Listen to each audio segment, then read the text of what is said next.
코로나 시국의 어려운 와중에 참석해 주셔서 감사합니다. 글로벌 인재 상장 지원 프로젝트 파견 연구자 세미나를 시작하도록 하겠습니다.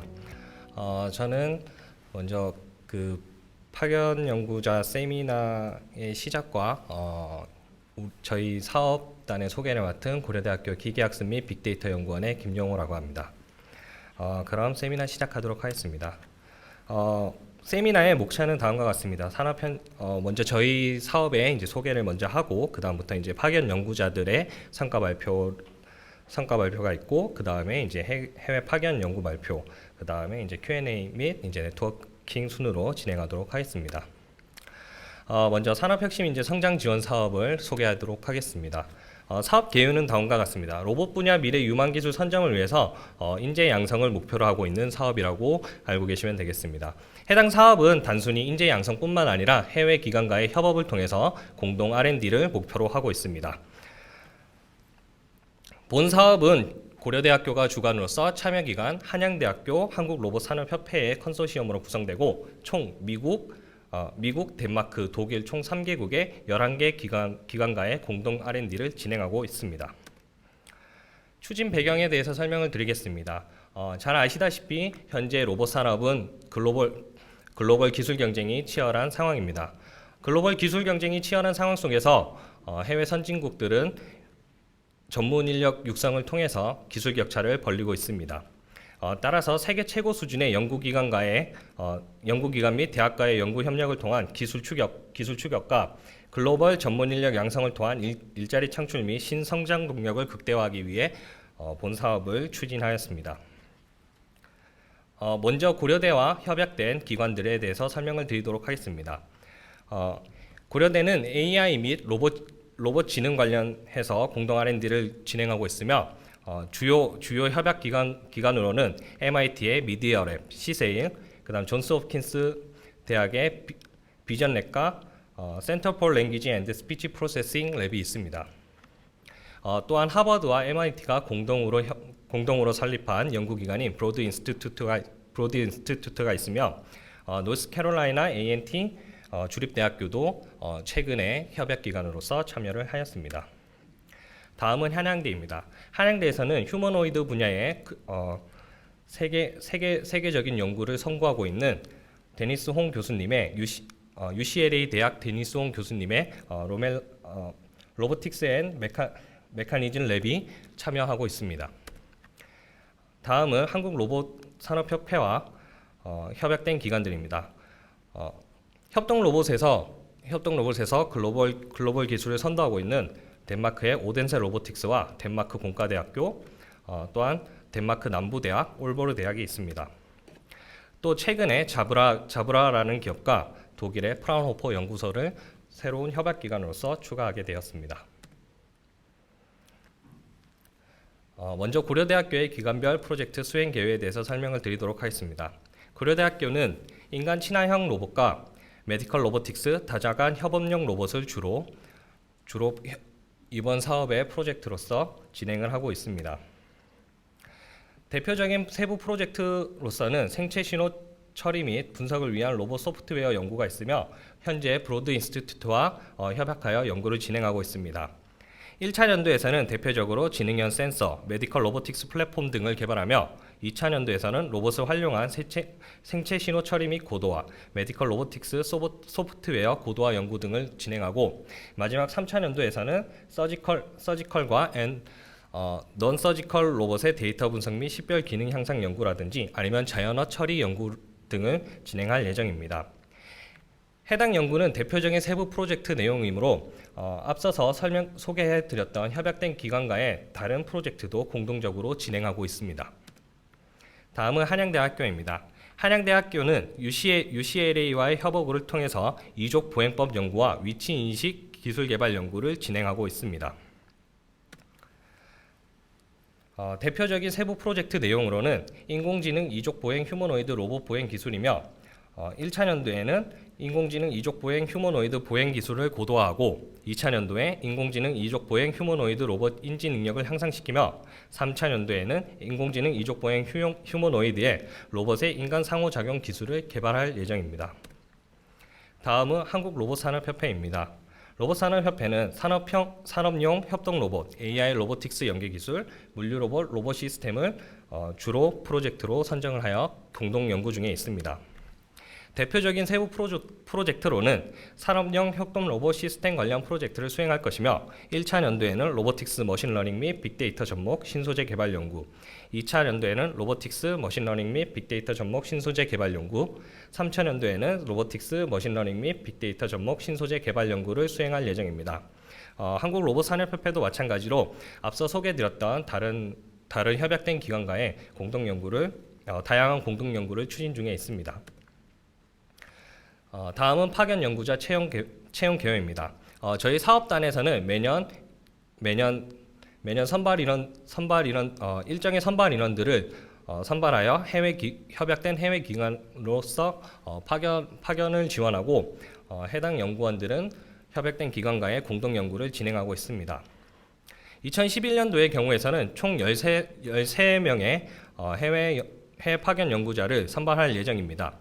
파견 기간은 2011년 1월부터 2021년 12월까지로 대략 1년 정도이며 현지 기관 사정에 따라서 출국일은 다를 수가 있습니다. 또한 파견 종료일 또한 출국일에 따라서 다를 수 있다는 점 참고해 주시기 바랍니다. 근무 조건은 대략 10개월이며 급여도 각 기관과 학생의 신분에 따라서 차이가 있습니다. 또한 대표적인 지원 사항으로는 체재비와 항공료, 의료보험비 등을 지원하고 있습니다. 자격 요건으로는 대한민국 국적 소지자이며 남성은 병력 관련 법령에 따라서 해외 체류 가능자여야 합니다. 또한 연령은 만 39세 이하이며 학력은 국내 대학 석박사 재학생 또는 7년 이내의 졸업생이어야 합니다. 성적은 최종 학위 성적 4.0 만점에 3.0 이상이어야 하며 전공은 관련 공학계열 전공이어야 합니다. 어학은 토플 IBT 기준 88점 이상이거나 그 외에 동등한 자격을 갖춘 인원이면 지원을 할 수 있습니다. 다음은 각 기관별 선정 기준입니다. 기관별 협약된 해외 파견 기간이 상이함에 따라서 파견 기간 맞춤 인재 선발을 위한 기관별 고유 기준을 설정하였습니다. 고려대학교는 연구 계획의 부합성 평가와 언어 소통 능력, 호스트 기관과의 사전 동의를 가장 우선시하고 있으며 한양대학교의 경우에서는 연구 계획 부합성을 평가하고 로봇산업협회의 경우에서는 전공 여건과 프로그래밍 능력을 우선적으로 고려하고 있습니다. 가산점 부과 방향에서는 연구 계획의 연관성과 중소기업 재직자에 대해서 가산점을 부여하고 있습니다. 또한 본 사업 소개 설명회와 같이 모집 및 홍보와 서류 전형, 면접 전형 등과 같이 체계적 선정 과정을 통해서 파견 연구자를 현재 모집하고 있습니다. 객관적인 평가 기준에 따라서 체계적인 선정 프로세스를 다음과 같이 마련했습니다. 앞서 말씀드렸던 자격 요건을 충족한 파견 연구자들에 한해서 1단계 서류 전형과 2단계 면접 전형으로 구분하고 있습니다. 서류 전형에서는 앞서 설명드렸던 자격 요건에 해당한다면 적정성 평가를 총 25점 만점으로서 차등 채점하고 있으며 가산점으로서 이미 수행 중인 연구 분야의 관련 경험 또는 필요로 하는 역량을 갖춘 사람이라든지 로봇지능, 자동화 관련 유사 분야 중소기업에 재직 중이거나 채용이 약정된 사람에 한하여 가산점을 부과하고 있습니다. 면접 전형의 같은 경우에서는 자격 요건을 확인하고 의사소통 및 영어 능력을 판단합니다. 또한 공동 연구에 대한 태도 및 접근성을 면접 전형에서 평가하게 됩니다. 1단계 및 2단계 점수 합산이 80점 이상인 지원자를 대상으로 우선권을 부여하며 현지 최종 면접 기회를 제공합니다. 단 고려대학교의 경우에서는 합격자에 한해서 협약기관에서의 파견이 실질적으로 이루어지는 경우가 드물기 때문에 현지 기관 면접을 사전에 실시한 후에 이러한 채용 프로세스를 진행하고 있습니다. 파견 연구자 지원 및 필수 수행 사항은 다음과 같습니다. 월 체재비와 급여를 지원하며 왕복 항공료와 의료보험비, 비자 수수료 일부를 지원하고 있습니다. 파견 연구자들은 연구 노트 및 계획서를 파견 종료 후 1개월 이내에 제출하여야 하며 멘토링 수행을 통해서 국내 해외 멘토와 주기적으로 소통을 하고 있습니다. 또한 파견 종료 후 1년 이내에 파견 연구 결과물을 논문으로서 작성을 하고 출판을 해야 합니다. 안녕하세요. 저는 혁신성장 글로벌 인재 양성사업 로봇 분야에서 MIT 미디어랩에 파견 갔다 온 고려대학교 최연아입니다. 저는 고려대학교에서 디지털 익스피리언스 랩에서 석사 과정을 마쳤고요. 작년에 한 11개월 동안 플루이드 인터페이스 그룹의 MIT 미디어랩에 있는 플루이드 인터페이스 그룹을 방문 연구원으로 다녀왔습니다. MIT 미디어랩에는 이렇게 다양한 랩들이 많이 있는데요. 저는 이 중에서 이 플루이드 인터페이스 그룹을 갔다 왔고요. 이 연구실에 대해서 소개를 좀 해드리자면 인지과학 연구를 하는 연구소로 뇌 분야, 뇌파나 뇌인지 쪽을 가지고 연구를 합니다. 그래서 뇌과학자분들만 있는 것이 아니라 심리학자분들도 계시고 철학자분들도 계시고 컴퓨터과학과 전공과 분들도 계시고 굉장히 다양한 분야의 연구자분들이 같이 협업하여서 프로젝트를 진행을 하게 됩니다. 그래서 여기서 다루게 되는 분야는 총 이렇게 4가지입니다. 최근에 MIT 미디어랩 플루이드 인터페이스 그룹에서 진행하고 있는 연구를 조금 소개해 드리고자 하는데요. 이 연구는 AI를 가지고 사람이 잠을 잤을 때 꾸는 꿈을 시각적으로 만들어주는 그런 연구입니다. 그다음에 그 다음 연구는 이 사람이 잠을 자고 있을 때 얼마나 깊게 잠을 자고 있는지를 뇌파나 센서를 통해서 측정을 하여서 깊이 잠이 들었을 때 토이스토리처럼 주변의 물체들이 움직이게 하는 그런 프로젝트인데요. 이걸 좀 영상으로 보여드리겠습니다.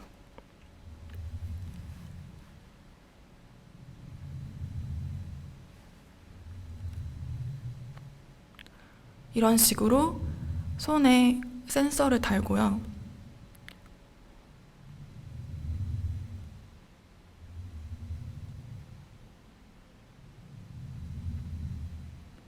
심박수나 ECG 이런 것들을 측정을 하게 되고 또 뇌파도 같이 측정을 하게 됩니다. 그래서 이 분이 깊은 잠에 들었을 때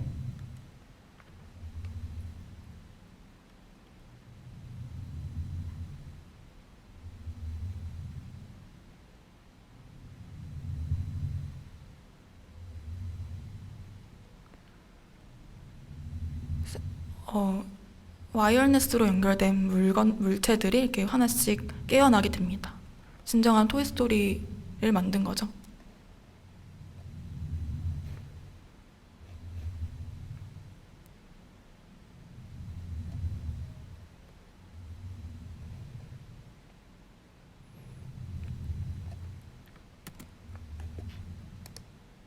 그 다음 연구는 웰빙 관련한 연구도 하는데요. 환자와 의사 간에 화상으로 대면으로 진료를 받을 때 환자의 경우에 자신의 얼굴을 그대로 드러나기 싫어하는 경우가 있습니다. 그래서 AI를 통해서 벌처 아바타를 만들어서 그 벌처 아바타와 의사가 서로 진료할 수 있게 만드는 그런 연구도 진행을 하고 있고요. 그 다음에 이 연구 같은 경우에는 좀 라이브 퍼포먼스 연구인데 실제로 이 카펫이 우리가 만들 때 일반 텍타일 재질로 만드는데 여기서는 거기서 전류가 흐르는 실 같이 추가를 해서 이 사람 센서를 달아서 사람이 움직였을 때 사운드가 나오게 그래서 그런 카펫을 만들어서 무용수 안무가가 위에서 춤을 췄을 때 같이 라이브 퍼포먼스가 될 수 있도록 하는 그런 연구입니다.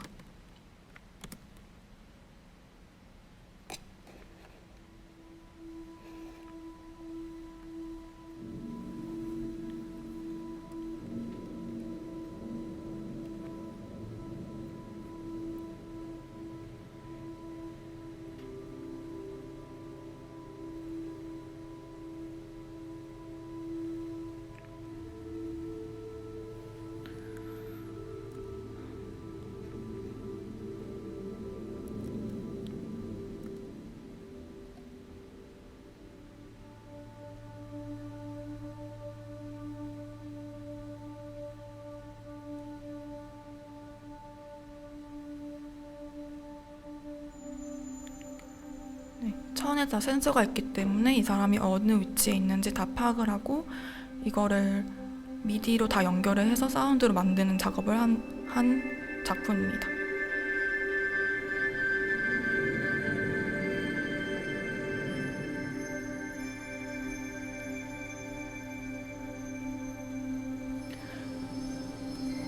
이 턴을 만드는 기계 같은 경우에는 제가 듣기로는 중국의 미디어랩 사람들이 파견을 갔다가 이런 기계를 가지고 카펫을 만드는 걸 발견을 했고, 아 그러면 여기서 전기가 통하는 실을 같이 추가를 해서 만들면은 더 다양한 재질의 무언가를 만들 수 있겠다라고 아이디어를 얻어서 만들기 시작했다고 합니다.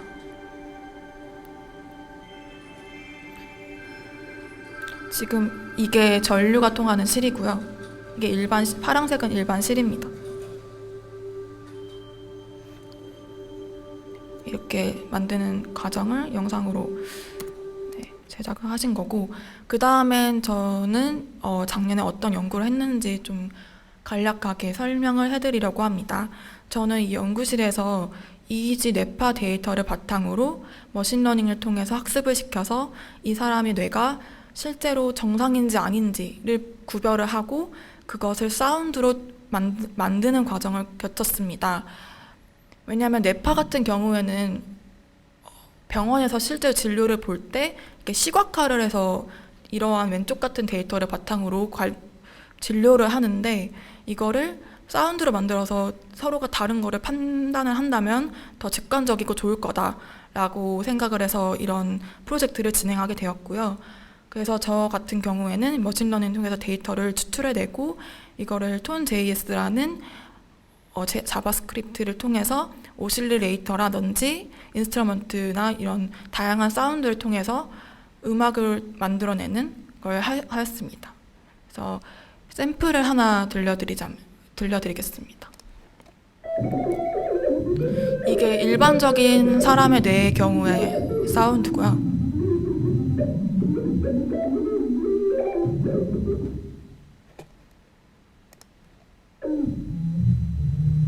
이게 일반적이지 않은 사람들, 예를 들어서 코마라든지 트라우마가 있는 사람들의 경우에 이러한 사운드가 날 수가 있습니다. 그래서 이걸 바탕으로 EEG 청진기를 만들어 보자라는 아이디어를 냈는데요. EEG 청진기 같은 경우에는 저희가 병원에 갔을 때 청진기라고 하면 심박수라든지 뇌의 다른 부분을 사운드를 통해서 진료하는 데 사용을 하는데, EEG도 사운드로 진료를 할 수 있지 않을까 해서 이러한 기기를 내는 아이디어를 같이 연구하는 박사님과 내서 진행을 하였습니다. 이거는 같이 연구했던 박사님이시고요. 이렇게 직접 뇌파 기기를 쓰고 측정하는 사진을 찍었습니다. 그 다음에는 MIT 미디어랩 내부가 어떻게 생겼는지 제가 좀 생활하는 환경 좀 영상이나 사진으로 남겼는데요. 먼저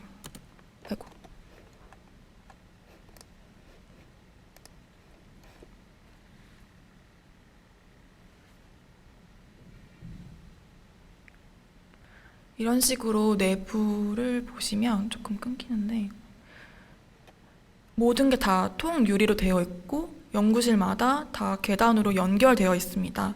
한국 연구실 같은 경우에는 다 칸막이로 차단이 되어 있거나 소통하기 굉장히 어려운 구조인데, 이런 식으로 다른 연구원들과 자유롭게 소통 가능하고 연구가 가능할 수 있는 분위기가 조성되어 있어서 되게 신기하고 재밌었던 것 같았습니다.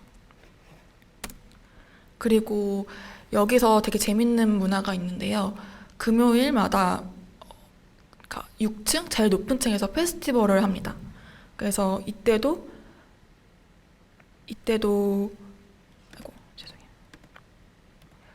페스티벌도 하고 한 학기에 한 번씩 페스티벌 오브 러닝이라고 해서 자신이 알고 있는 정보들을 사람들에게 페스티벌 형식으로 알려주는 그런 축제를 하는데요. 이 영상은 제가 같이 연구실에 있었던 중국인 연구원님이 찍었던 영상을 제가 가져와서 보여드리겠습니다.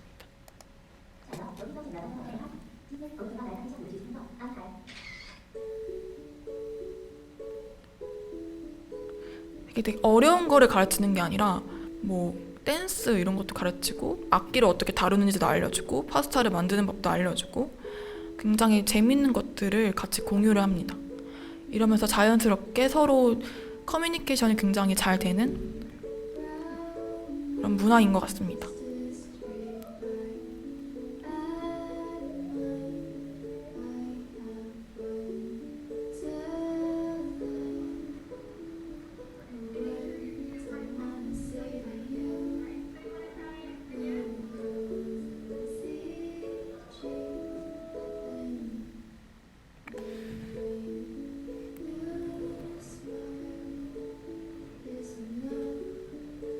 네, 이런 식으로 아까 말씀드렸던 2층에서 막 게임도 같이 하고 되게 자유로운 분위기입니다.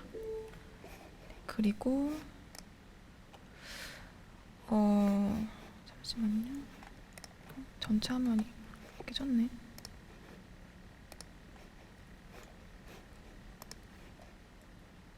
그리고 제가 파견 갔다 와서 3개월 이후에 코로나가 완전 터져버려서 연구실에 갈 수가 없었습니다. 다 셧다운이 돼버렸기 때문에. 그래서 저는 컴퓨터 사이언스이기 때문에 집에서 연구를 할 수 있었지만 굉장히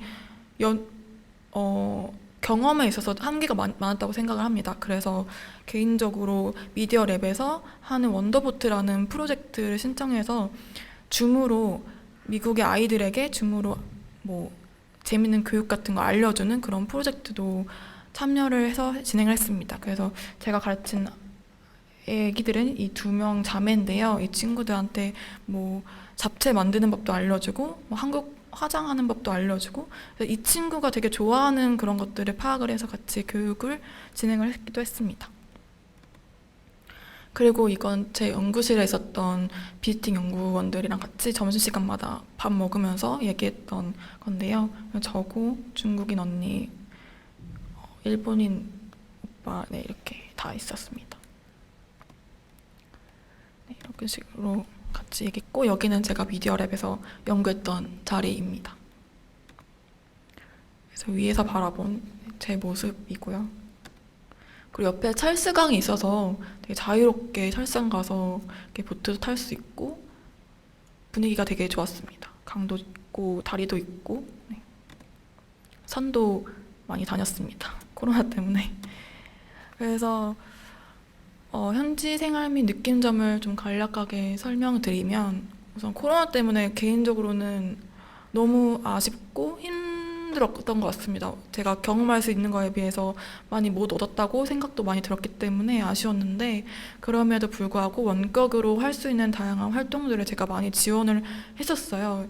물론 제가 미디어랩 소속의 플루이드 인터페이스 그룹에 있었지만 다른 MIT CSA 같은 경우에 컨택을 해서 뭐 다른 프로젝트에 참여할 수 있냐 이런 식으로도 되게 기회들이 많았던 것 같아요. 그래서 이런 식으로 많이 기회를 얻으려고 노력을 했고요.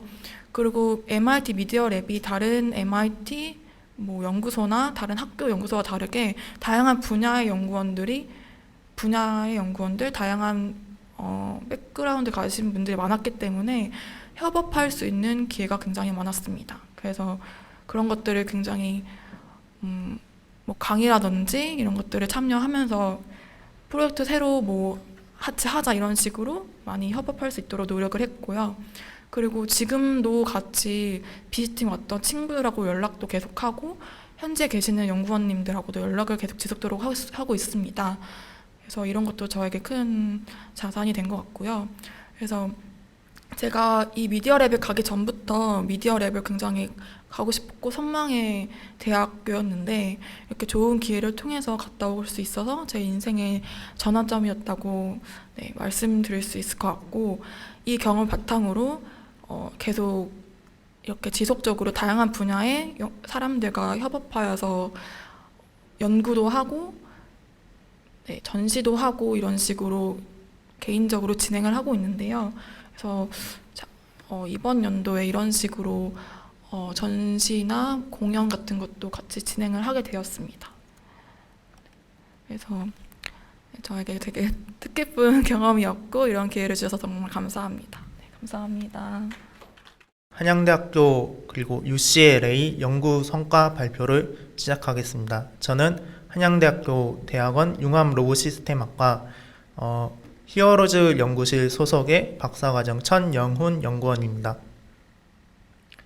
목차는 다음과 같습니다. 먼저 연구 개요, 그리고 이적보행 강화학습에 대한 실험, 논문 계획, 로우컵 2021 참여, 그리고 온라인 협업 연구, 온라인 스터디, LA에서의 생활 순으로 발표를 진행하도록 하겠습니다. 먼저 저희 연구 목적은 한양대학교와 UCLA의 이적보행 로봇 관련 협업 연구를 통해 세계 로봇 축구 대회인 로보컵 2021에 출전한 것을 첫 번째 목적으로 삼고 있습니다. 두 번째는 강화학습 알고리즘을 접목시키는 방법으로 대한민국 이적보행 로봇의 보행 기술 향상에 이바지한 것을 목적으로 연구를 수행했습니다. 제가 실질적으로 수행한 연구는요, 가상 환경이 아닌 실제 환경에서 강화학습 알고리즘을 통해 이적보행에 관련된 파라미터들을 학습하여 보행 안정성을 개선할 수 있는 메소드를 개발한 것을 연구의 목표로 삼고 연구를 수행하였습니다. 우측에 보이시는 로봇은 저희 연구실에서 만든 휴머노이드 로봇 앨리스입니다.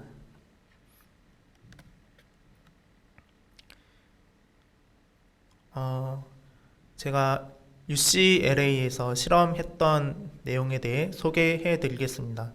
저는 리얼 월드 환경에서 반복적인 강화학습 에피소드를 수행할 수 있도록 앨리스의 하체 구조를 본따서 이적보행 하체 구조를 개발을 했고, 트레드밀형 테스트 배달을 개발해서 강화학습이 반복적인 에피소드를 수행할 수 있도록 실험 환경을 조성하였습니다.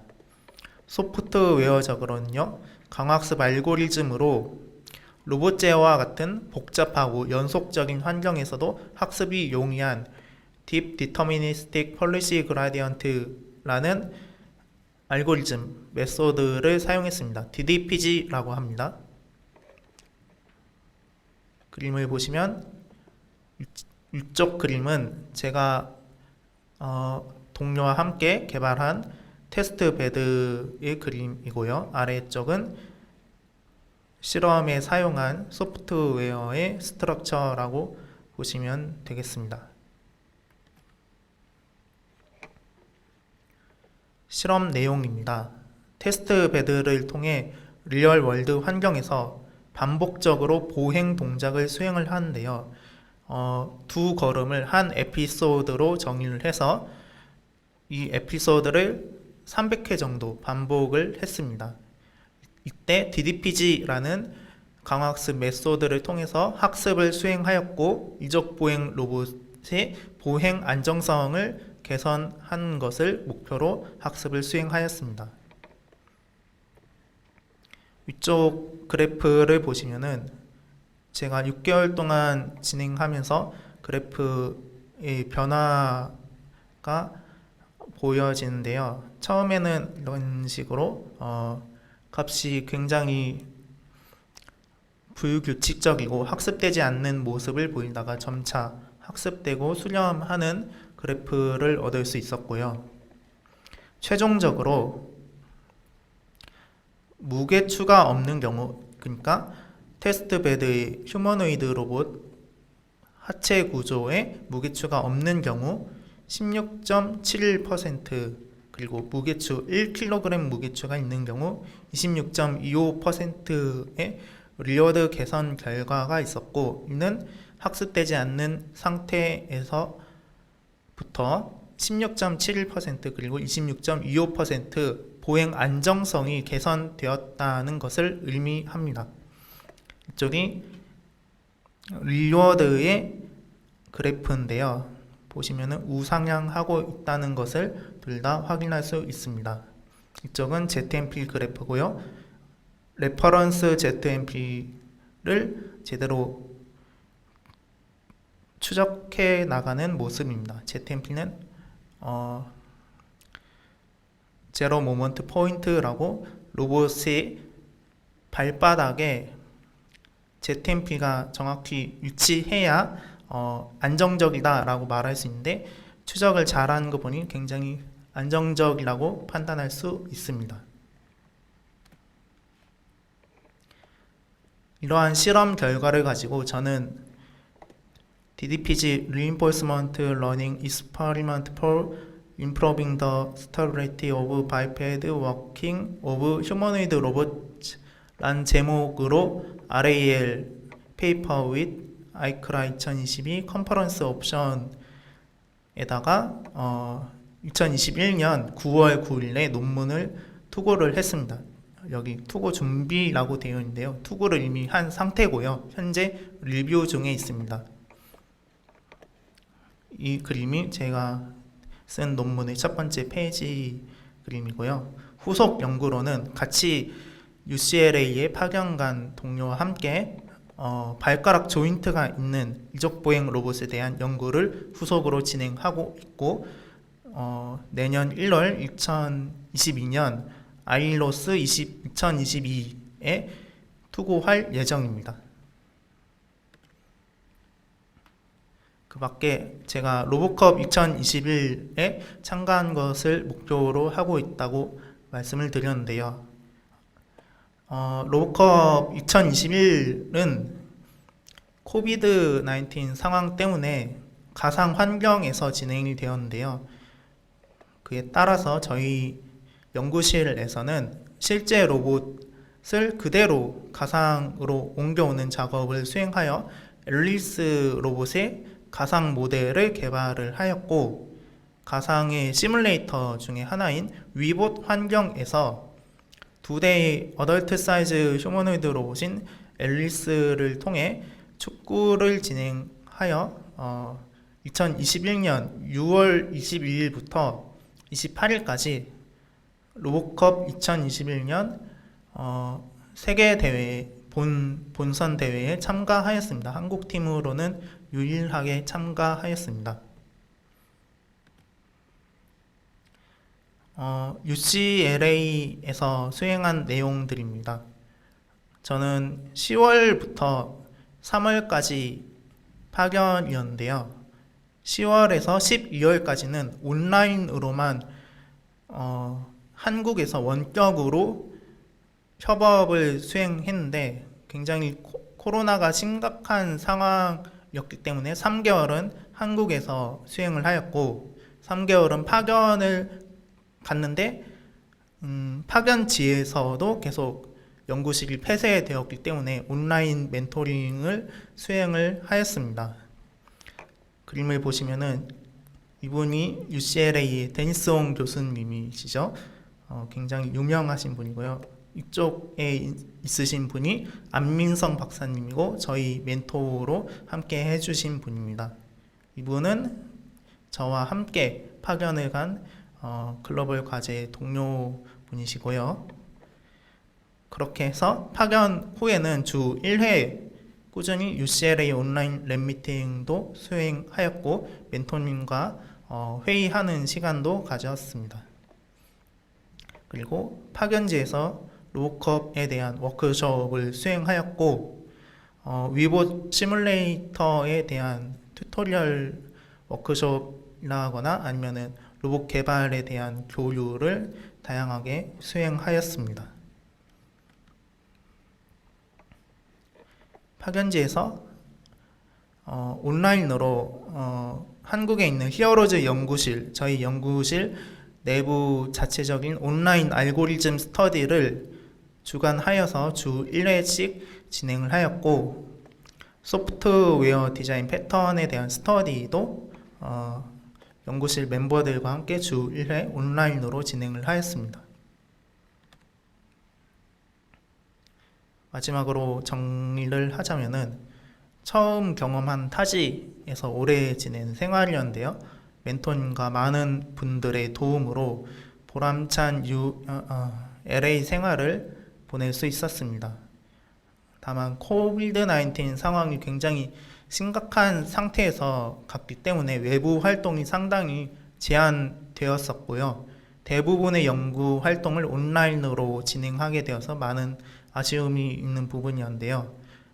지금 이 해당 과제로 파견 간 분들의 얘기를 들어보니까 연구실에서 회식도 하고 연구실 방문해서 작업도 수행하고 있다는 소식을 들어서 굉장히 다행이다라는 생각을 했습니다. LA 생활을 하면서 미국 문화에 대해 좀 더 자세히 접할 수 있었고 어학 능력 향상을 위해 노력하는 시간을 가질 수 있었던 것 같습니다. 이상으로 발표를 마치겠습니다. 네, 안녕하세요. 저는 작년에 덴마크 남부대학교에 파견을 갔다 온 류선영이라고 합니다. 저는 지금 인공지능 팩토리라는 회사에서 데이터 사이언티스트로 근무를 하고 있고요. 저는 덴마크라는 나라가 좀 생소하실 것 같아서 제 연구 결과보다는 덴마크의 생활을 좀 위주로 발표를 준비를 했습니다. 그래서 덴마크는 북유럽의 스칸디나비안 국가들 중 하나이고요. 그 독일 위에 붙어 있습니다. 그리고 그 중에서 저는 덴마크는 이제 반도랑 섬으로 이루어져 있는 나라인데요. 저는 그 중에서 한가운데 핀섬이라는 지역에 오덴세라는 도시에서 근무를 하고 왔는데요. 오덴세는 덴마크에서도 로봇 관련된 연구소나 기업들이 모여 있는 지역입니다. 저는 그래서 그 오덴세의 덴마크 남부대학교 SDU에서 근무를 했는데요. 그 MMMI라는 연구소의 AID, Applied AI and Data Science 유닛에서 근무를 했습니다. 그래서 거기서 저는 소형 디바이스 안에 들어가는 머신러닝 모델을 연구를 했고요. 그리고 모델을 직접 그 칩에 이식하는 프레임워크를 연구하는 일을 하고 왔습니다. 그래서 제가 연구한 모델은 대장 내시경 이미지에서 대장 용종을 찾아내는 모델이었는데요. 그래서 이 간단한 모델을 만들고 소형 디바이스 안에 들어갈 수 있게끔 임플리멘트하는 프레임워크를 개발하는 일을 하고 왔습니다. 그래서 이게 보시면 제가 사용했던 FPGA 보드이고요. 그리고 저는 여기서 인터페이스 개발하고 모델 개발하고 그리고 데이터를 관리하는 일을 했습니다. 그래서 저는 지난 8월에 IST 학회에서 발표를 하고 논문을 제출을 했고요. 덴마크는 한국에서 직항편이 없습니다. 그래서 덴마크에 갈 때는 독일이나 네덜란드, 카타르, 핀란드를 경유를 해야 하고요. 그래서 그만큼 한국 사람들이 많이 가지 않는 나라 중에 하나인데 막상 가면 한국과 상당히 비슷한 생활을 할 수가 있어요. 그래서 예를 들면 교통편이 한국만큼 잘 되어 있는 편이고요. 하지만 교통비는 상당히 비싼 편입니다. 그리고 처음에 가면 구글맵을 주로 사용하게 되는데 라이젠 플래닛이라는 덴마크 전 지역의 모든 교통편을 관리할 수 있는 서비스가 있고요. 그리고 DSB는 우리나라로 치면 코레일 같은 회사인데요. 온라인 서비스가 있고 그 티켓도 출력해서 다닐 수 있습니다.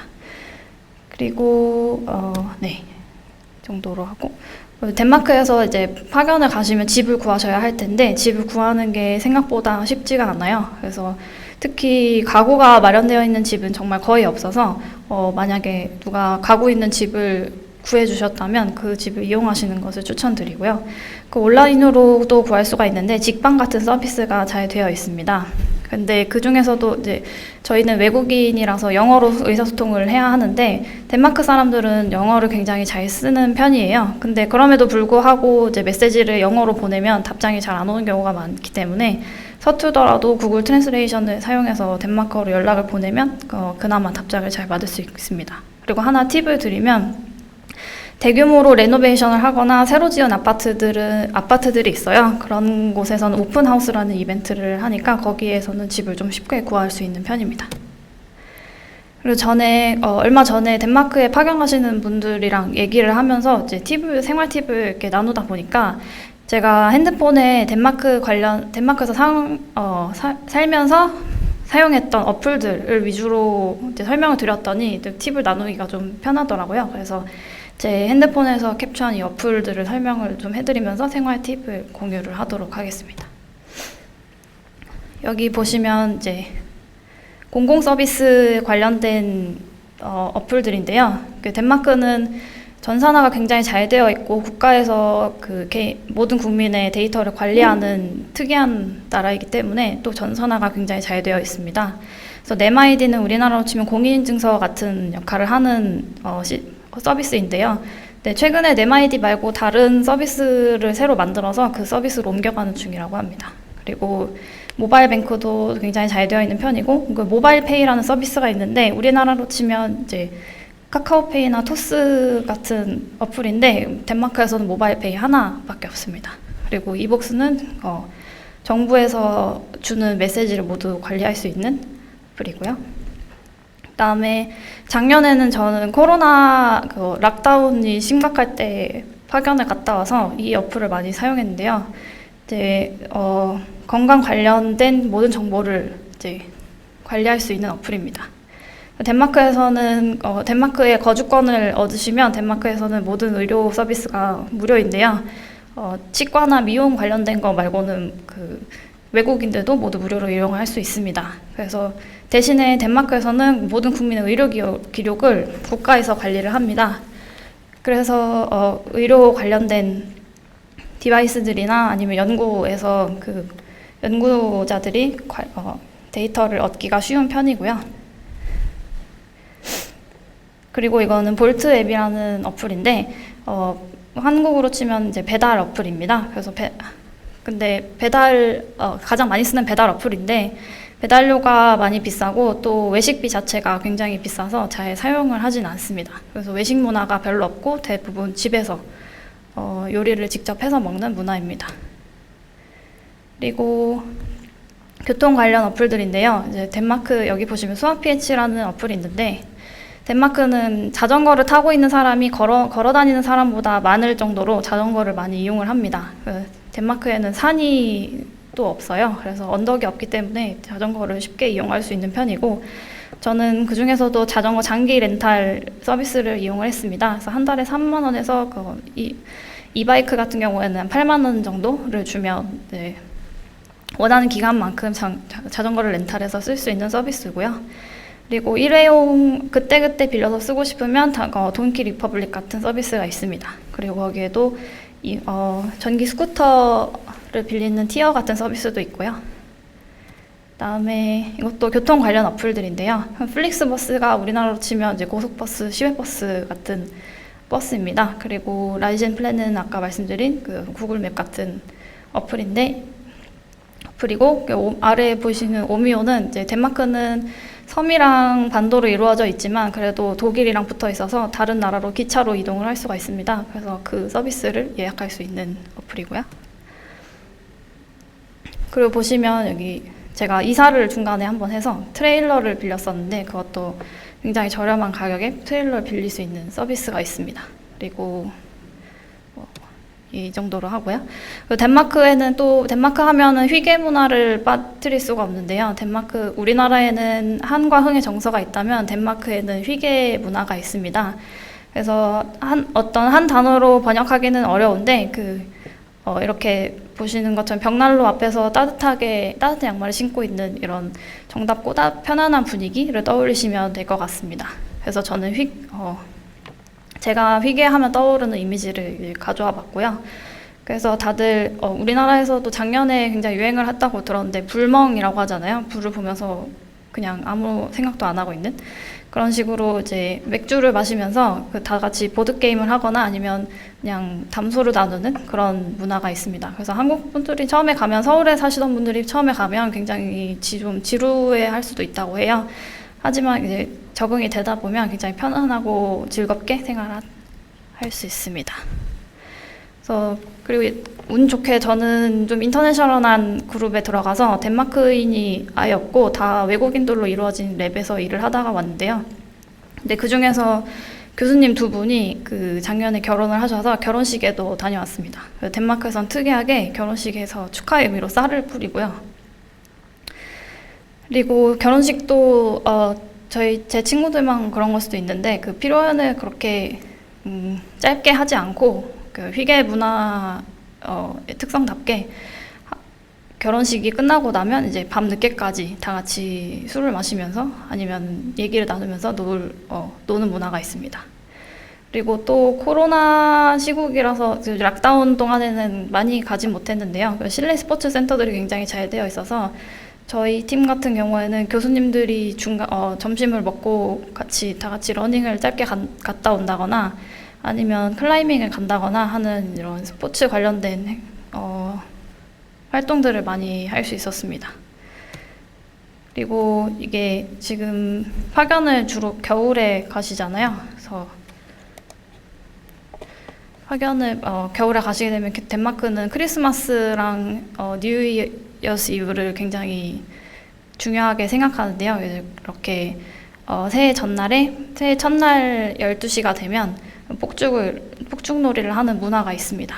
그리고 원래는 눈이 잘 안 오는데 지난 겨울에는 눈이 꽤 많이 와서 올해도 아마 눈이 많이 오지 않을까 하는 하고요. 그리고 근데 덴마크는 여름에는 그렇게 덥지 않고 겨울에는 또 영하로 떨어지는 날이 많지 않아서 한국 겨울보다는 덜 춥습니다. 그래서 생각보다 날씨가 안 좋다는 편견을 많이 가지고 있었고 그런 얘기를 많이 들었는데 그런 것에 비해서는 편하게 살다가 왔습니다. 그래서 저는 여기까지 저는 연구 성과보다는 이제 덴마크 생활 관련 팁이랑 제가 어떻게 살았는지 위주로 발표를 준비를 해봤는데요. 혹시 더 궁금하신 점이 있으면 제가 덴마크 생활을 하면서 한국에 있는 가족들이랑 현지 생활이 어떤지를 나누고 싶어서 유튜브 채널에 영상을 몇 개 올려놨었습니다. 그래서 그거 혹시 더 궁금하신 점은 거기 영상들을 참고를 해주시면 감사하겠습니다. 감사합니다. 예, 안녕하세요. 저는 그 덴마크 공과대학 DTU에서 지금 재직 중인 장진현입니다. 지금 이 프로그램에 이제 3년째 참여하고 있는데요. 제가 여태까지 봐왔던 부분에 있어서 인턴십 사례 및 현지 생활에 대해서 안내를 좀 드리면 좋을 것 같아서 그 부분에 대해서 약간 설명을 준비를 했습니다. 일단 이게 목차인데, 처음에는 이제 DTU랑 저희과 DTU 에너지에 대해서 소개를 해드리고, 그 다음에 덴마크 공과대학 DTU에서 있는 인턴십 프로그램, 그리고 성공적인 인턴 과정 소개, 그리고 글로벌 인재양전 프로그램의 장점 및 인턴십 전 준비 사항에 대해서 좀 준비를 해봤습니다. 일단 DTU 에너지나 DTU에 있어서는 DTU는 테크니컬 유니버시티로는 유럽에서는 굉장히 유명한 학교예요. 그래서 특히 북유럽 쪽에서 노르딕에 있는 학교에서는 이제 테크니컬 대학에서는 탑 수준에 있는 학교라고 뽑히기도 하고요. 이 학교의 굉장히 특이한 점은 여기에서 연구를 하는 대부분의 포커스라든지 집중 분야 이런 거가 대체적으로 이제 과학을 통해서 사회에 도움이 되는 그런 밸류를 쫓아서 가는 게 상당히 그 색깔이 굉장히 짙어요.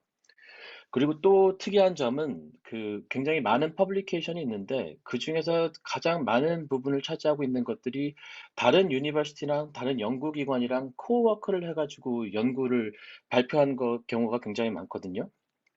그래서 얼마 전에 발표된 바로 봤을 때는 전 세계에 있는 대학 중에서 가장 네트워크가 잘 돼 있고 코워크가 잘 되고 있는 학교로 DTU가 뽑혔다고 합니다.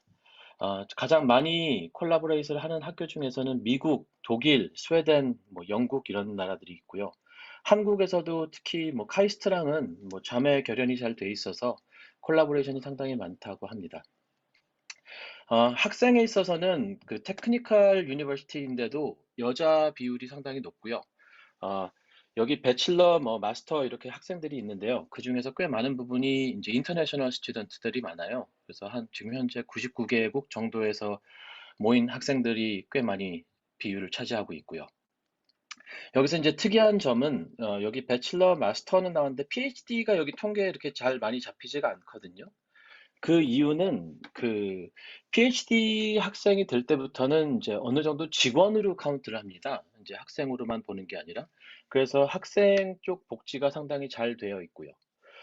그래서 그런 식으로 되어 있는 연구 기관이고, 이제 리서치랑 티칭, 그리고 이제 커뮤니티에 이제 하는 서비스, 그 세 개를 가장 큰 목표로 가지고 있는 기관입니다. 이제 DTU 에너지를 놓고 보자면 이제 DTU 에너지는 이제 짧은 이름이고요. 이제 풀 네임은 Department of Energy Conversion and Storage인데요.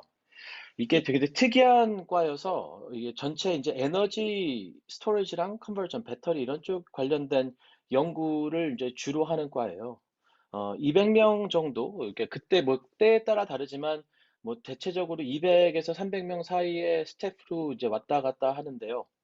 뭐 연구원 및 박사과정 학생들을 포함을 하면 그 정도 되는 것 같습니다. 여기 위에 보이는 사진은 한 몇 년 전에 뭐 이제 디파트먼트 데이라고 해가지고 1년에 한 번씩 이렇게 리트릿을 나가는데 그때 이제 찍었던 사진이고요. 주로 연구를 하는 분야는 특히 요즘에는 배터리나 연료 전지를 많이 해요. 전기 분해 이런 부분이나 태양 전지도 많이 하고 있고요.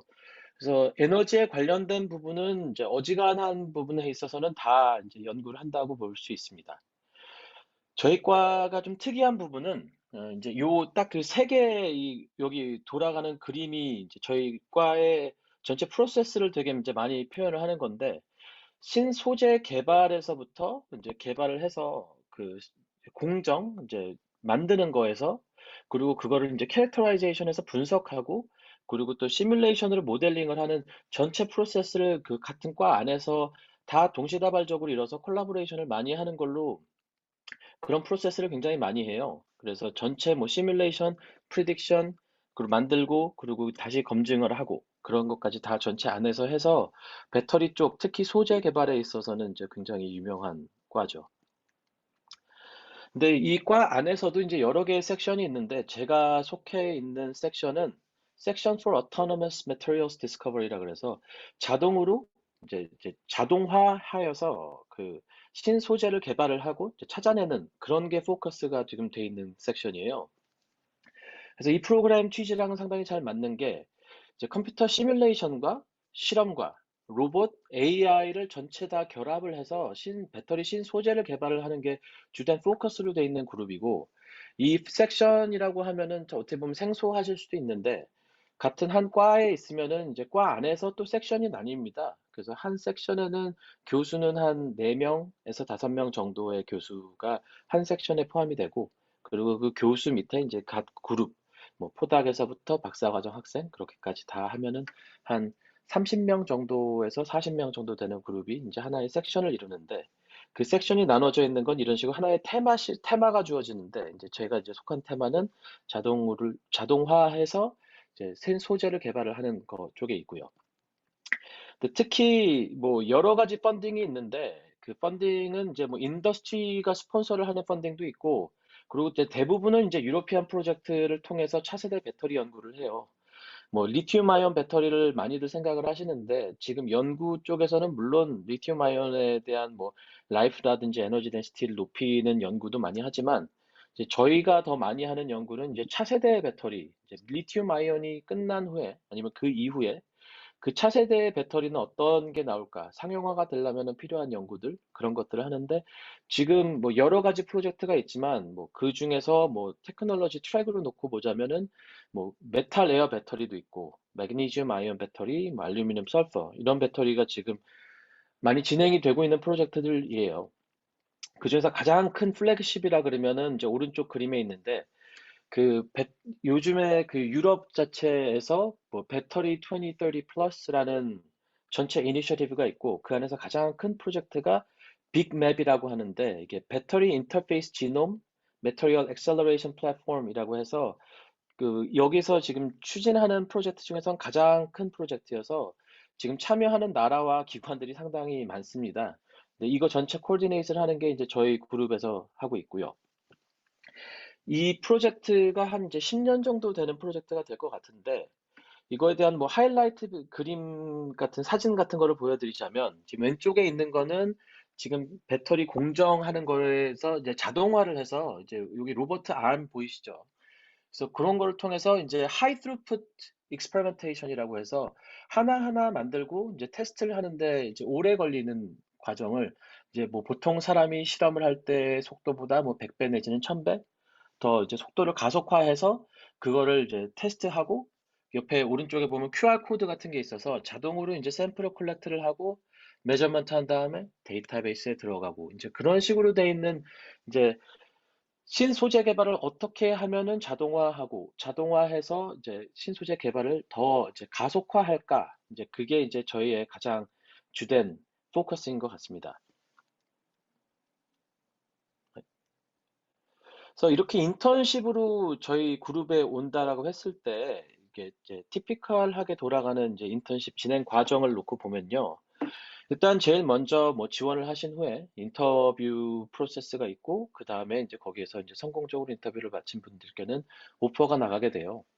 근데 오퍼가 나간 다음에 이제 비자를 받는 다음에 입국을 하는 그 프로세스가 참 처음에는 생각을 안 하실 수도 있지만 이게 그게 참 생각보다 오래 걸리는 프로세스긴 해요. 그래서 그 부분에 대해서 약간 좀 힘든 부분도 있고요.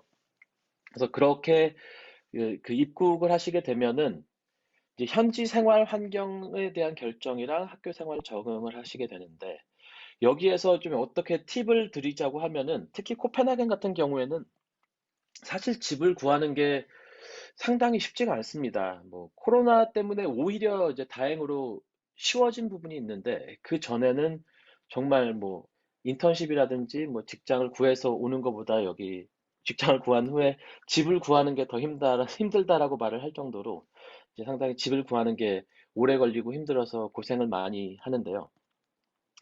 그래서 뭐 그렇게 해서 학교 생활에 적응하는 기간을 통해서 이제 같이 뭐 슈퍼바이저를 통해과 같이 얘기를 해서 연구 방향을 어떻게 간다라는 그런 결정을 하고 그리고 10개월이라는 기간 동안 연구를 수행을 하고 이제 논문을 작성하는 그런 식으로 돼 있는 전체 프로그램인 것 같아요.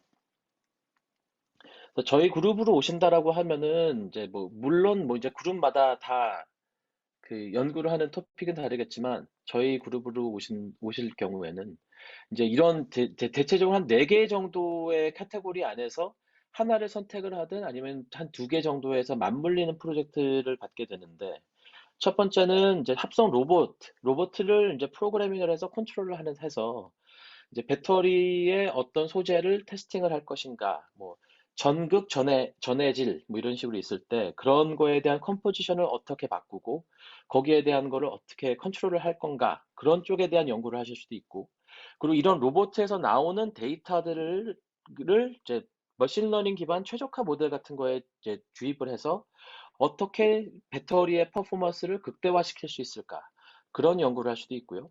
그리고 그런 식으로 배터리가 돌아간다라고 했을 때 이제 시뮬레이션을 통해서 뭐 배터리 전체 구조가 어떻게 바뀌고 퍼포먼스가 어떻게 점점 좋아지거나 뭐 이제 사이클링을 반복을 할수록 점점 떨어지거나 그런 거에 대한 프리딕션 모델링을 할 수도 있고 그리고 실제로 이제 배터리를 만들어서 테스팅하는 거 이제 이렇게 4개 큰 획이 있는데 여기에서 뭐 대부분 해서 오는 친구들은 뭐 1개 내지는 2개 정도를 이제 같이 걸쳐서 프로젝트를 진행을 하는 경우가 많은 것 같아요. 그래서 이런 식으로 이제 프로젝트가 되면은 이제 연구 토픽을 인턴으로 오시는 분과 뭐 저와 같이 이제 상의를 해서 이제 어떤 분야로 포커스를 하자라는 거를 맞춘 후에 이제 그렇게 프로젝트가 진행이 됩니다. 뭐 지금 현재 저희 그룹으로 왔던 인턴 분이 지금 이제 프로그램을 마친 분이 한 4분 정도 계시고요. 지금 또 프로그램을 이제 시작하신 분도 한 분 계신데 제가 성공적으로 인턴 과정을 끝낸 분을 보면은 어떤 부분들이 있어서 이분은 특히 더 이 인턴 과정이 성공적이었나라는 거를 좀 더 생각을 하게 됐던 것 같아요. 그래서 그런 부분에 대해서 좀 더 요약을 하자면, 일단 뭐 한 부분은 이제 뭐 말씀을 드리자면은 인턴 과정에서 물론 이제 주어진 연구에 대해서는 원활히 수행을 하는 거는 당연히 기본으로 받쳐줘야 되는 부분인 것 같고요. 그래서 그 결과를 가지고 이제 뭐 체계적으로 꽤 알아주는 학술지에 논문을 작성을 하고, 그리고 이제 이분이 마스터를 이제 하다가 잠깐 휴학을 하고 오셨는데, 그 마스터 끝난 다음에 뭐 이제 DTU에서 박사 과정을 하고 싶다라고 해서 거기에 관련 이제 박사 과정으로 이제 계속 연구를 할 수 있는 그 오퍼를 제안을 받은 상태이고요. 그리고 지금 이미 프로그램이 끝나서 한국에 돌아가 있는데 지금 덴마크 현재에 있는 회사랑 같이 연구 프로젝트를 계속 수행을 하고 있어요. 그래서 지금 이제 네트워크도 제일 이제 활성화돼서 같이 공동 연구를 진행을 하고 있고요.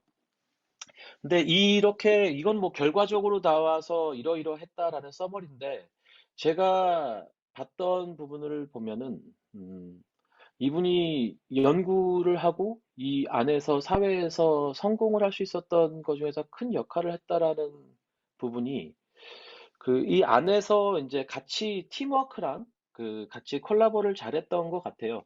특히 덴마크 사회 같은 경우는 그 안에서 하모니를 굉장히 중요시하는 사회거든요. 그래서 아무리 이제 실력이 특출나다고 하고 이제 정말로 잘한다라고 해도 혼자 뭐 오피스나 방에 틀어박혀서 내 연구만 하고 다른 사람과 어울리지 않는 친구들은 이제 더 이상의 기회가 많이 주어지지가 않아요. 근데 이제 이 친구 같은 경우는 이제 다른 친구들이랑 이제 코워크도 굉장히 잘하고 이제 커뮤니케이션도 잘하고 이제 그런 식으로 되면서 이러저러한 프로젝트에 같이 투입이 되기도 하고 그런 식으로 되면서 점점 더 많은 기회가 있었고 이제 사람들한테 이제 리뷰도 되게 좋았던 것 같습니다. 그래서 이 글로벌 인재 양성 프로젝트를 보면서 거기서 가장 큰 장점이라고 제가 생각을 했던 게 뭐가 있을까라고 이제 옆에서 지켜보면서 좀 생각을 좀 하게 됐어요. 그래서 일단 제가 알고 있는 다른 프로그램에 비해서는 상당히 색다른 기회인 것 같아요. 그러니까 그 색다른 기회라는 게 뭐 학교로 파견을 나올지라고 해도 이제 본인이 뭐 마스터나 PhD 하고 있으면서 슈퍼바이저 밑에 있을 때랑은 좀 약간 다이내믹스가 바뀌는 것 같아요. 일단 인턴으로 이제 10개월이라든지 1년이라든지 그 짧은 기간 동안 정해놓고 오는 거기 때문에 색다른 기회가 있고 이 프로그램을 통해서 이제 더 좋은 오퍼튜니티를 찾기가 쉬운 것 같아요. 그래서 이런 프로그램 자체가 뭐 일단 뭐 레주메나 CV에도 도움이 되는 거는 물론이고 그리고 이런 프로그램을 통해서 본인이 원래 했던 연구랑은 조금 다른, 좀 더 모험적인 그런 연구를 선택을 해서 진행을 할 수 있으니까 더 좋은 미래로 가는 발판이 될 수도 있을 거라는 생각을 많이 했고요. 그리고 특히 한국에서 뭐 마스터나 박사과정을 하시는 분들에게는 해외에서 이제 연구를 하고 본인이 그냥 뭐 여행을 하거나 아니면은 뭐 어학연수를 가는 것보다는 실제로 본인이 이 연구를 할 수 있는 그런 환경에서 대충 한 1년 정도의 시간을 보낼 수 있다라는 게 굉장히 큰 경험이 될 것 같아요. 그래서 그 부분에 있어서는 정말 특별한 프로그램이 아닌가라고 생각을 합니다. 그래서 이런 부분에 대해서 이제 가능한 한 많이 얻어가는 마음가짐으로 오시는 게 좋을 것 같아요. 그래서 그 부분에 있어서 제가 이제 좀 조언을 드리자면 인턴십 전에 이제 준비 사항에 있어서 좀 조언을 드리고 싶은 포인트들이 몇 개가 있는 것 같아요. 그래서 뭐 제가 뭐 어떠한 분들은 뭐 이제 인턴십 프로그램이 실패였다라고 말씀을 드릴 수는 없지만 이제 그 안에서 가능한 한 더 많은 거를 얻어가는 분이 있고 좀 덜 얻어가는 분들이 있는 것 같아요. 근데 그거에 대해서 가장 많이 갈리는 팩터가 좀 준비가 돼 있는 거랑 마음가짐 그런 부분이 굉장히 중요하게 느껴졌어요. 그래서 제가 첫 번째로 이제 제일 중요하다라고 생각을 했던 거는 이제 배움의 연장이라는 마음가짐이 되게 중요한 것 같아요. 이게 뭐 내 이력에 도움이 될 거다라는 것도 뭐 물론 가능하지만, 그렇게 볼 수 있을 수도 있지만, 그래도 여기서 배움의 연장이고, 이 안에서의 경험을 통해서 내가 이제 어떻게 뭘 얻어갈 수 있을까? 뭐 그런 거에 대해서 좀 더 고민을 해보셨으면 좋겠고, 꼭, 그게 꼭 이제 본인의 그 커리어에 관련된 이제 테크니컬한 스킬들만을 말하는 게 아니라요. 여기서 뭐 덴마크면은 이제 덴마크 안에서의 문화를 체험을 하고 그 안에서 사람들과의 네트워크도 쌓고 이 사람들에게 배울 수 있는 점 이런 것들을 다 흡수해서 갈 수 있는 그런 마음가짐 그런 것들이 있으면 되게 좋을 것 같아요. 이제 그러려고 하다 보면은 아무래도 지금 본인이 연구를 하고 있는 같은 분야에서의 연장선이 되기보다는 좀 더 다른 분야에서 오는 기회가 더 많을 것 같아요. 그래서 새로운 연구 분야나 그런 쪽에 대한 도전을 할 수 있는 마음가짐, 그 부분도 중요한 것 같고요. 그리고 덴마크는 뭐 어떤 부분에 있어서는 한국과 비슷하지만 또 굉장히 다른 부분들도 많습니다. 그래서 새로운 문화를 받아들일 수 있는 준비. 뭐 아주 단편적인 예가 뭐 굉장히 좋은, 그러니까 열정을 가지고 많이 오세요. 여태까지 오셨던 분들 중에서 열정이 없어서 아, 나 와가지고 뭐 대충대충 일을 해야지 그런 마음가짐을 가지고 오셨던 분은 본 적이 없는 것 같은데, 근데 그 열정이 어떻게 풀리냐에 따라서 그 문화의 차이 때문에 그게 좋게 받아들여질 수가 있고 또 안 좋게 받아들여질 수가 있어요. 저희 그룹 같은 경우는 한 50%는 덴마크 사람들이고 나머지 50%에서 한 그 나머지 중에서 한 반은 또 다른 유럽 국가에서 오신 분들, 그리고 또 이제 한 4분의 1 정도가 이제 유럽이 아닌 뭐 북미라든지 아시아 쪽에서 오신 분들인데요. 뭐 좀 재밌는 부분을 말씀을 드리자면 덴마크 사람들은 한 4시 정도가 되면은 다 이제 거의 칼퇴근을 합니다. 뭐 연구실에서 뭐 박사과정 학생들 이런 것 모든 사람들을 다 포함을 해서 한 4시 정도가 넘어서면은 대부분 사람들이 다 퇴근을 해요. 그리고 대신에 이제 뭐 이게 뭐 되게 좋고 이제 워크 라이프 밸런스가 잘 돼 있다라고 하는데 뭐 물론 그것도 사실인데, 대신에 이제 4시가 대체 퇴근을 하려면 한 8시 정도에 출근을 해서 한 30분 정도 점심을 먹는 시간을 갖고, 그게 아닌 동안은 이제 굉장히 집중을 해서 효율을 높이려고 노력을 많이 하거든요. 그래서 그런 쪽에 대한 뭐 문화의 차이? 그런 것도 있어요. 그래서 뭐 아주 단편적인 예로 어떠한 학생이 와서 이제 매일매일 너무너무 열심히 이제 일을 한 거죠. 다른 사람들이 4시에 퇴근을 하던 말든 나는 그래도 밤 늦게까지 나와서 일을 하고 주말에도 나와서 일을 하고 계속 그렇게 열정적인 모습을 보여줬는데, 오히려 어떠한 덴마크 교수님은 와가지고 이렇게 일이 그렇게 따라가기가 힘드냐? 너가 지금 연구를 하는 게 따라가기가 힘들고 너의 능력에 비해서 내가 너무 더 큰 태스크를 준 건 아니냐? 라는 식으로 오히려 걱정을 하거나 이제 그런 경우가 오히려 더 많아서, 그런 쪽으로 보면 문화 차이가 그런 부분에서도 굉장히 큰 것 같아요.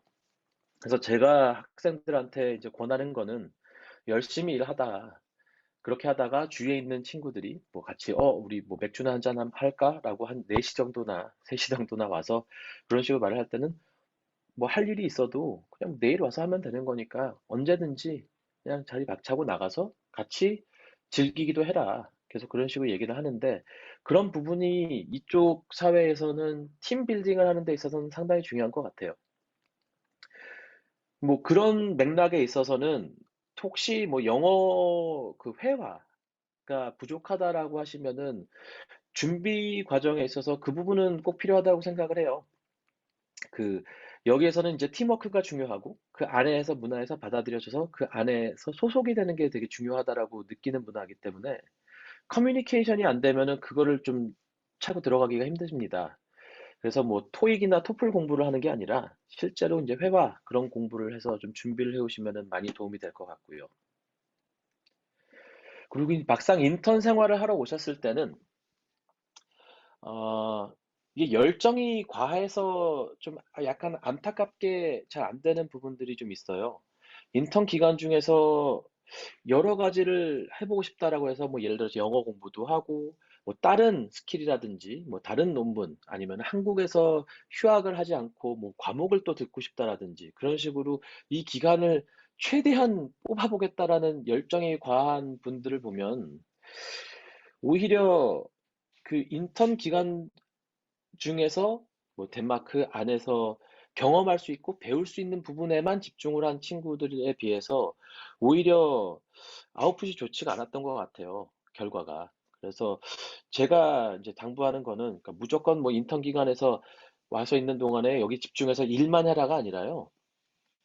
여기에 덴마크에 와 있는 동안에 그 생활을 만끽하고 그 상황에서 느낄 수 있는 모든 거를 느끼지, 어떻게든 거기에서 하나를 더 해서 뭐 영어 시험을 더 잘 봐야지 아니면은 CV에 좀 더 올릴 수 있는 뭐 하나를 더 해봐야지 그런 식으로 계속 욕심을 부리는 것보다는 전체를 좀 이렇게 스폰지처럼 쫙 받아들일 수 있게 여기에서 가능한 한 많은 거를 취득해서 가야지 라는 마음가짐으로 오셔서 그렇게 생활을 하시는 게 굉장히 중요한 것 같아요.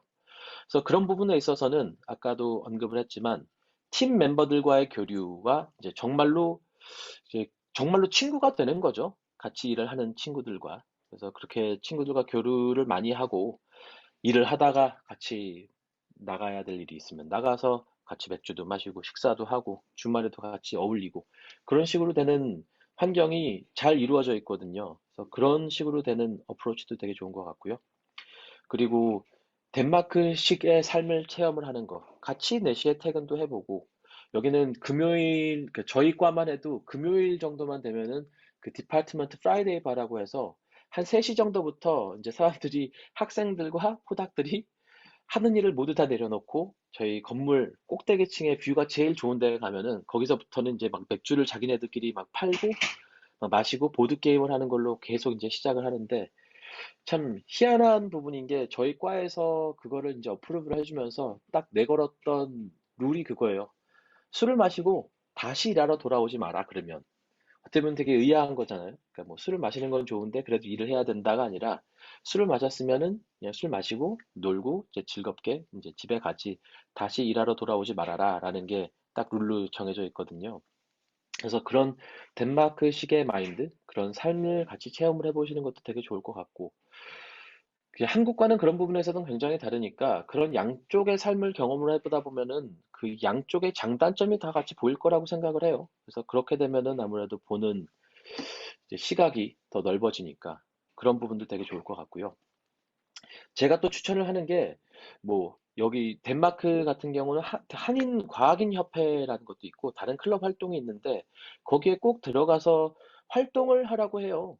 왜냐하면은 그게 참 많이들 잘 모르고 있는데, 그런 과학인 협회에 가입을 하면 특히 스캔디나비아 같은 경우에는 이룰 수 있는 혜택이 너무너무 많습니다. 뭐 예를 들어서 노벨상을 매년 받을 때 거기에 참석을 할 수 있는 참석권을 갖는다든지, 그리고 거기에서 뭐 비행기 항공권, 거기서 호텔에 이제 머물 수 있는 그 돈까지 다 전액을 지원을 해줘요.